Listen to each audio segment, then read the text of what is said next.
जय Hind and hello guys, स्वागत है आपका आपके अपने YouTube चैनल ज्ञानदेह होस्ट में। और इस वीडियो में मैं आपको बताने वाला हूं भौतिक अनुसंधान प्रयोगशाला यानी कि फिजिकल रिसर्च लेबोरेटरी, जिसको आप शॉर्ट फॉर्म में PRL के नाम से जानते हैं। तो मैं आपको इस डिपार्टमेंट के अंदर जो वैकेंसी निकली है assistant and junior personal assistant की पोस्ट पर, इसके फॉर्म फिलअप के बारे में जानकारी देने वाला हूं। तो वीडियो को आपको पूरा देखना है बिना स्किप किए, ताकि आपको यहाँ पर ये पता चले कि कौन लोग इसमें एलिजिबल है और कैसे आपको इस फॉर्म को भरना है। अब चलिए शुरू करते हैं गाइस। ये आपका ऑफिशियल नोटिफिकेशन है। अगर आपको इसको डाउनलोड करना है तो उसके लिए क्या करेंगे, वीडियो के डिस्क्रिप्शन में मैंने आपको हमारी वेबसाइट का लिंक दिया है। ये लिंक आप जैसे ही ओपन करेंगे तो आपके सामने इस भर्ती की जानकारी आएगी, जहां पर आपको जान लेना है कि इसमें आपके टोटल 16 वैकेंसी निकाले गए हैं। एज आपकी 18 से 28 साल के बीच रखी गई है। एंड आप लोग इस फॉर्म को 31 मार्च 2024 तक भर पाएंगे। एंड क्वालिफिकेशन आप देख लीजिए कि असिस्टेंट की पोस्ट पर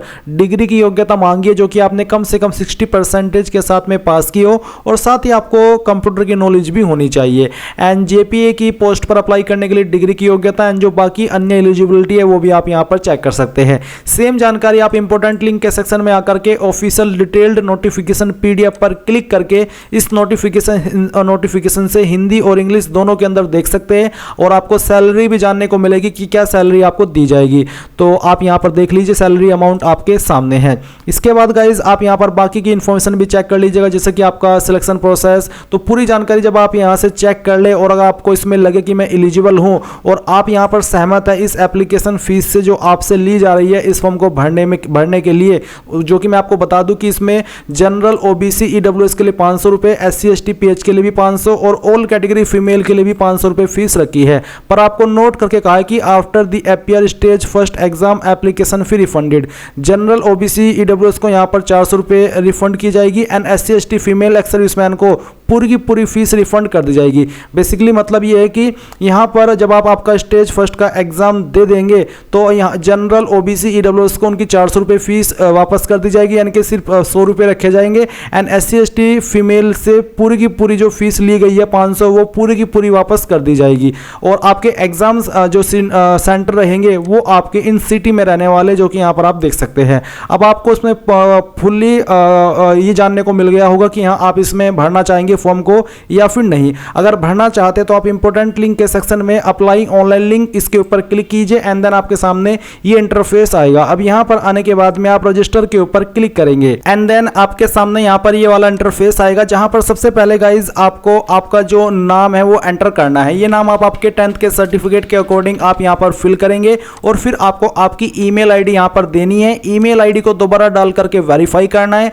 अपना मोबाइल नंबर देना है और साथ ही कहा है कि preferably mobile number registered with Aadhaar, यानी कि जो नंबर आप यहाँ पर दे रहे हैं वो आपका आधार कार्ड के साथ में भी रजिस्टर्ड होना चाहिए। एंड जो नंबर आपने यहाँ पर दिया इसको दोबारा डाल करके आपको वेरीफाई करना है। फिर आप यहाँ पर एक पासवर्ड बनाएंगे, जिसमें कि आपको बोला है 1 कैपिटल लेटर, इसके अलावा यहाँ पर आपका 1 स्मॉल लेटर। तो आपको यहाँ पर दिए गए इंस्ट्रक्शंस के अकॉर्डिंग पासवर्ड बनाना है।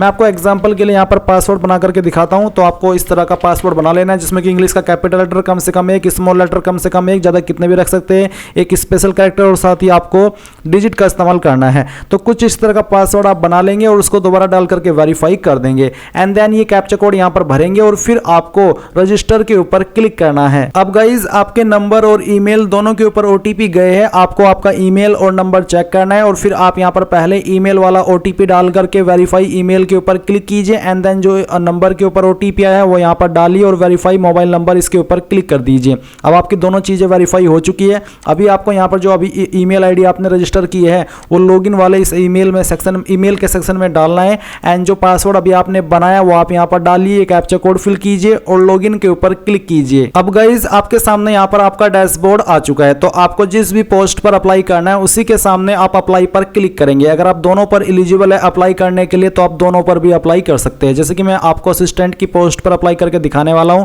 तो मैं यहाँ पर अप्लाई के ऊपर क्लिक करता हूं तो मेरे सामने इस तरह से पर्सनल इंफॉर्मेशन आती है, जहां पर पहले आपको सॉल्यूशन सेक्शन में बताना है कि श्री, श्रीमती, MS या फिर मिसेज, जो भी है वो आप यहाँ पर सेलेक्ट कर लीजिए। अगर आप मेल है तो आप यहाँ पर श्री सेलेक्ट कर लीजिए और फिर जो आप यहाँ पर नाम भर रहे हैं ये आपको 10th के सर्टिफिकेट के अकॉर्डिंग अंग्रेजी के बड़े अक्षरों में भरना है। फिर आपको यहाँ पर बताना है कि आप अगला किसका नाम दे रहे हैं, फादर, मदर, पति या फिर गार्जियन। तो जो भी आप दे रहे हैं वही आप यहाँ पर सेलेक्ट कर लीजिए और फिर उसी का नाम आपको यहाँ पर देना है जो आपने ऊपर सेलेक्ट किया है। इसके बाद आप आपका जेंडर सेलेक्ट करेंगे। मैरिटल स्टेटस आपको बताना है, मैरिड, अनमैरिड, डाइवोर्सी, जो भी है बेसिकली वो आप यहाँ पर सेलेक्ट कर लीजिए। कास्ट कैटेगरी आपकी क्या है, जनरल, SC, ST, OBC, जो भी है वही आप यहाँ पर सेलेक्ट कर लीजिएगा।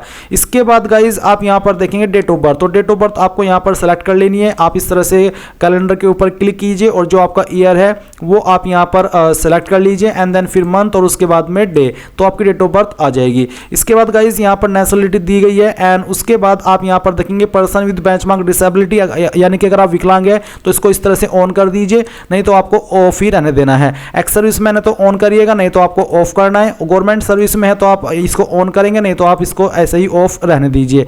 एंड इसके बाद आप यहाँ पर देखेंगे एड्रेस फॉर कॉरेस्पॉन्डेंस, यानी कि प्रेजेंट एड्रेस। तो जो आपका प्रेजेंट एड्रेस है वो आप भरेंगे, जैसे कि बिल्डिंग नंबर या फिर आपके जो घर का नाम है या फिर नंबर है वो आप यहाँ पर लिखेंगे। स्ट्रीट यानी कि जो आपका नज़दीकी एड्रेस है वो, फिर आपका एरिया या फिर विलेज कौन सा है वो आप लिखेंगे। सिटी आपकी कौन सी है वो सिटी आपको यहाँ पर लिख देनी है एंड उसके बाद में आपको यहाँ पर आपका पिन कोड डाल देना है और फिर आपको यहाँ पर आपकी डिस्ट्रिक्ट भी देखने को मिलेगी कि ऑटोमेटिकली फैच कर ली गई है आपके पिन कोड से। कंट्री आ चुकी है, नियरेस्ट रेलवे स्टेशन कौन सा है वो आप यहाँ पर डाल देंगे एंड देन आप यहाँ पर वैलिडेट इसके ऊपर क्लिक करेंगे। अब गाइज आप यहाँ पर देखेंगे कि आपके सामने आपका डैशबोर्ड आ चुका है। तो आपको यहाँ पर एजुकेशनल क्वालिफिकेशन के सेक्शन के सामने प्लस ऐड पर क्लिक करके ग्रेजुएशन, कंप्यूटर नॉलेज, SSC यानी कि 10वीं, HSC यानी कि 12वीं, ये सब जानकारी देनी है। तो आप ऐड के ऊपर क्लिक कीजिए और पहले सेलेक्ट कीजिए कि आपको किसकी जानकारी देनी है। तो मैं यहाँ पर पहले SSC की जानकारी देता हूँ। मैंने यहाँ पर 10th सेलेक्ट किया। 10th सेलेक्ट करने के बाद में मैं यहाँ पर अपने बोर्ड का नाम एंटर करता हूँ। फिर आपको बताना कि किस साल के अंदर आपने आपकी 10वीं पास कर ली थी और उसके बाद में आपको मंथ और फिर यहाँ पर इसके बाद आपका जो स्टेट है जहाँ से आपने आपकी 10वीं की है वो स्टेट सेलेक्ट कर लेनी है। नंबर आपके किसके अंदर है, परसेंटेज या CGPA है वो आप सेलेक्ट करेंगे।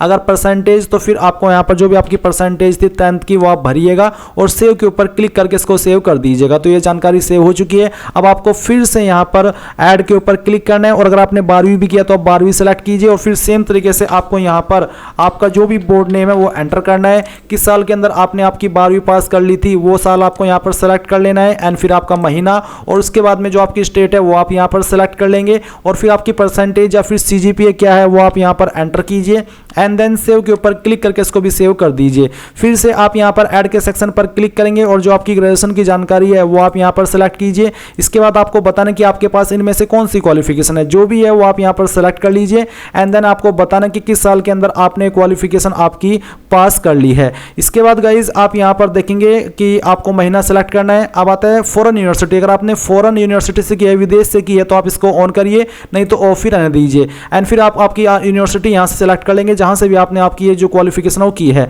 अगर आपकी यूनिवर्सिटी यहाँ पर नहीं आती है तो आप इसमें अदर का ऑप्शन ढूंढेंगे और अदर सेलेक्ट कर लेंगे।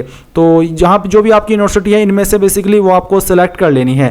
ये सेलेक्ट करने के बाद में आपको बताना कि किसके अंदर आपके नंबर है, CGPA या फिर परसेंटेज। अगर परसेंटेज तो कितने नंबर है, कितनी परसेंटेज है बेसिकली वो आप यहाँ पर डाल देंगे और सेव के ऊपर क्लिक कर देंगे। तो ये जानकारी भी आपकी सेव हो जाएगी। फिर से आप यहाँ पर ऐड के सेक्शन पर क्लिक करेंगे और कंप्यूटर नॉलेज को सेलेक्ट करेंगे और फिर आप proficiency in use of computer, तो यानी कि आपको कंप्यूटर चलाना आता है तो आप इसको सेव कर दीजिए ऑन करके एंड ये जानकारी भी आपके यहाँ पर ऐड हो चुकी है। कोई अन्य क्वालिफिकेशन भी है तो आप अदर की जानकारी भर सकते हैं, नहीं तो आप इसको खाली भी छोड़ सकते हैं। इसके बाद यहाँ पर थोड़ा सा आप नीचे आएंगे। नीचे आने के बाद में आपको कुछ और जानकारी देनी है, जैसे कि वर्क एक्सपीरियंस। तो अगर आपके पास वर्क एक्सपीरियंस है तो आप इसकी जानकारी भरे, नहीं तो आप इसको खाली छोड़ दें।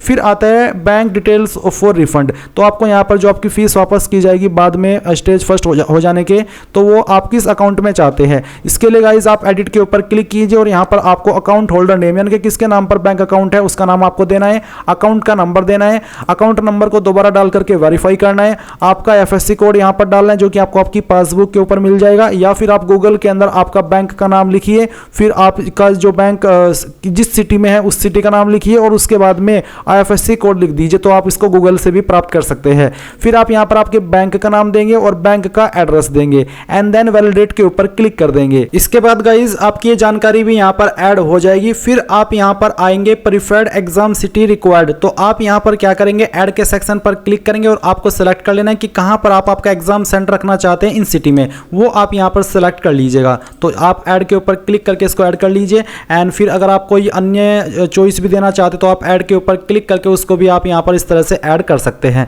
तो आपकी चॉइस के अकॉर्डिंग आप यहाँ पर जिन सिटी को देना चाहते हैं प्रीफरेंस वो आप दे दीजिएगा। फिर नीचे यहाँ पर आप देखेंगे कि कास्ट सर्टिफिकेट, फोटो, सिग्नेचर ये सभी मैंडेटरी है। तो आप यहाँ पर सबसे पहले कास्ट ऐड के ऊपर क्लिक कीजिए और पहले आपको कास्ट सर्टिफिकेट सेलेक्ट कर लेना है। फिर आपको बोला है कि आपका जो फाइल साइज है वो 100 KB से कम और फॉर्मेट PDF का रहना चाहिए। एंड आप यहाँ पर चूज फाइल के ऊपर क्लिक कीजिए और जहाँ पर भी फोटो आपकी कास्ट सर्टिफिकेट की फाइल है PDF की वो सिलेक्ट कीजिए और ओपन कर दीजिए। एंड देन फिर आप यहाँ पर सेव के ऊपर क्लिक करेंगे। सेव पर क्लिक करने के बाद में आपका कास्ट सर्टिफिकेट यहाँ पर अपलोड हो जाएगा और आप इसको देख भी सकते हैं व्यू के ऊपर क्लिक करके। फिर से आप ऐड के सेक्शन पर क्लिक करेंगे एंड देन यहाँ पर आपको आपका जैसे कि डिग्री सर्टिफिकेट है ये सिलेक्ट कर लेना है। अगर आपके पास है तो आप इसको सिलेक्ट कीजिए एंड चूज फाइल के ऊपर क्लिक करके इसको भी अपलोड कर दीजिए। इसके बाद आप यहाँ पर देखेंगे फोटोग्राफ, तो आपको ऐड के सेक्शन पर क्लिक करना है और फोटोग्राफ सिलेक्ट करना है। फोटो आपका कैसा हो आप देख लीजिए, 100 पिक्सल इस तरह का फोटो आपका होना चाहिए, 100 KB से कम हो फाइल साइज। तो आप चूज फाइल के ऊपर क्लिक कीजिए, जहां पर भी आपकी फोटो फाइल है वो आपको यहाँ पर सिलेक्ट कर लेनी है। ये सिलेक्ट करने के बाद में आप इसको ओपन करेंगे एंड देन फिर यहाँ से आप सेव के ऊपर क्लिक करेंगे तो आपका फोटो यहाँ पर इस तरह से आ चुका है। अब गाइज आप यहाँ पर सिग्नेचर अपलोड करेंगे तो ऐड के सेक्शन पर क्लिक कीजिए, सिग्नेचर सिलेक्ट कीजिए और फिर आपका साइन कैसा होना चाहिए, कितने पिक्सल में, वो आप यहाँ पर देख सकते हैं। तो आप चूज फाइल के ऊपर क्लिक कीजिए और जहां पर भी आपकी साइन की फाइल है सिलेक्ट कीजिए, ओपन कीजिए और सेव के ऊपर क्लिक करके इसको भी सेव कर दीजिए। अब गाइज यहाँ पर आपका साइन भी अपलोड हो जाएगा और जैसा कि मैंने कहा आप व्यू के ऊपर क्लिक करके व्यू भी कर सकते हैं। तो जब आपको लगे कि मैंने यहाँ पर सभी जरूरी जानकारी दे दी है तब आप यहाँ पर लास्ट में नीचे की तरफ आएंगे और सबमिट के ऊपर क्लिक करेंगे। इसके ऊपर क्लिक करने के बाद आप फाइनल सबमिट पर क्लिक करने से पहले जो भी जानकारी अभी आपने भरी है वो सभी आप एक बार फिर से चेक कर सकते हैं। एंड जब आपको लगे कि यहाँ पर सभी जानकारी मैंने चेक कर ली है तब आप यहाँ पर सबमिट के ऊपर क्लिक कीजिए। सबमिट के ऊपर क्लिक करने के बाद यहाँ पर इस तरह का इंटरफेस आएगा, आप प्रोसीड पर क्लिक कीजिए और प्रोसीड पर क्लिक करने के बाद में आपको यहाँ पर पेमेंट के पेज पर ट्रांसफर किया जाएगा। तो आप थोड़ा सा वेट कर लीजिएगा एंड जैसे ही आप यहाँ पर आपकी एप्लीकेशन फीस जमा करेंगे तो आपका फॉर्म फाइनल सबमिट हो जाएगा। तो गाइज देख लीजिए आपके सामने पेमेंट के ऑप्शन आ चुके हैं, तो आप अपनी एप्लीकेशन फीस जमा कर दीजिएगा। एंड अगर आपको कोई प्रॉब्लम आई फीस जमा करने में या फिर किसी भी स्टेप में जो मैंने बताया है तो आप कमेंट के माध्यम से पूछ लीजिए। तो ये थी जानकारी आपकी PRL assistant JPA online form 2024 के बारे में। आई होप आपको पसंद आई होगी। तो अगर आपने वीडियो को अभी तक लाइक नहीं किया लाइक कर दीजिए एंड चैनल को सब्सक्राइब करके बेल आइकन ऑन कर लीजिए। Thanks for watching. जय हिंद।